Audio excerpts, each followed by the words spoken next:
The Immortal 600. 600 Confederate officers, prisoners of war. They were selected from the wounded, maimed, and ill prisoner population gathered at Fort Delaware in August 1864. These men were placed as human shields inside a pine pole stockade between batteries Wagner and Gregg. These were two military targets occupied by Union forces on Morris Island, which is located at the entrance to Charleston Harbor in South Carolina. This action was taken by the Northern government in supposed retaliation for 600 Union officers who were removed from POW camps in Georgia because of the siege of Atlanta by Sherman. They were placed in private homes and hospitals in Charleston. The Union military forces had been firing artillery barrages day and night into the civilian population of Charleston since August of 1863. The area of Charleston in range of the Union guns had been abandoned, and only pieces of specially prepared time fuses, upon exploding in the abandoned areas of town, were making their way into parts of the town still inhabited by her citizens. 1 month earlier, in July of 1864, 50 Union officers, prisoners of war, were brought into Charleston. This was in violation of General Order 207, which was issued in July of 1863 by Secretary of War Edwin M. Stanton of the Union government, which halted all exchanges of prisoners. These men were exchanged in Charleston Harbor for 50 Confederate officers.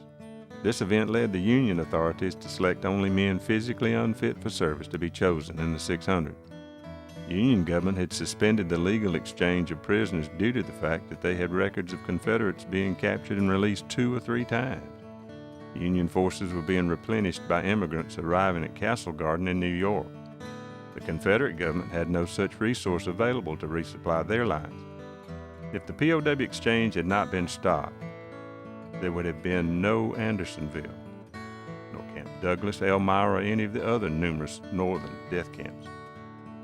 After 45 days under shelling of their own guns in Charleston, there being no casualties among the Confederate POWs, the majority of the 600 was transferred to Fort Pulaski, located in the mouth of the Savannah River in Georgia. Those men that were deemed too ill were sent to Hilton Head Island, South Carolina, supposedly to be given medical treatment. While being held in prison, the Confederates were intentionally starved and abused by their captors. Their diet consisted of wormy cornmeal and pickles. The winter of 1864-65 being the coldest on record, blankets and wood for heating were withheld.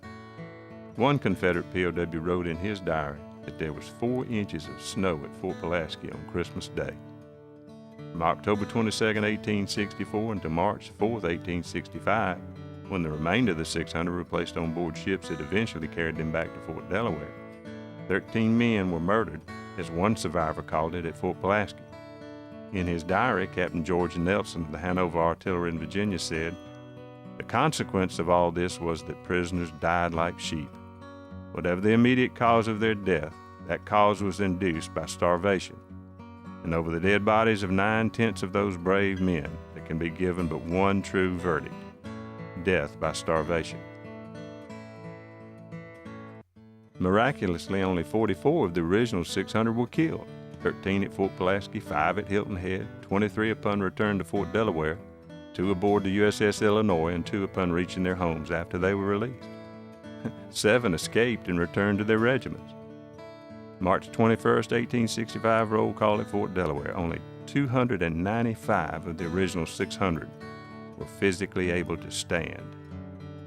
17 had swallowed the yaller dog or taken the oath of allegiance to the Union government before the government they had sworn their allegiance to, the Confederate States of America, ceased to exist in April 1865. All along, the men of the 600 had been told that their abuse would end as soon as they took the oath of allegiance to the Union government. 583 remained faithful to their oath, even in the face of death. Why were they called immortal? They all eventually died. After the war, after the release of the last POW, who was Colonel Tazewell Lee Hargrove of North Carolina, on July 25, 1865, when the men returned to their homes, slowly the story began to be told. Because of their loyalty to their country, the Confederate States of America, because of their care for each other while imprisoned and abused, because of their character, their heroism, their steadfastness in the face of certain death, their spirit, their loyalty, their deeds were considered immortal and worthy to be honored. In Romans 13:7, the Apostle Paul tells us, "Render therefore to all their dues, tribute to whom tribute due, custom to whom custom, fear to whom fear, honor to whom honor." In the dedication of his book, The Immortal 600, one of the 600, Captain J. Ogden Murray, wrote, "To the dead and living comrades of the Immortal 600, Confederate officers, prisoners of war who were confined in the stockade on Morris Island, South Carolina, under fire of our own guns shelling that island, and who were subsequently starved on rations of rotten cornmeal and onion pickle at Fort Pulaski, Georgia, and Hilton Head, South Carolina, 1864-65, by order of Edwin M. Stanton, United States Secretary of War, to all who remain true unto the end, under the terrible ordeal of fire and starvation, this history is affectionately inscribed with a comrade's love. J. Ogden Murray." The Immortal 600, lest we forget.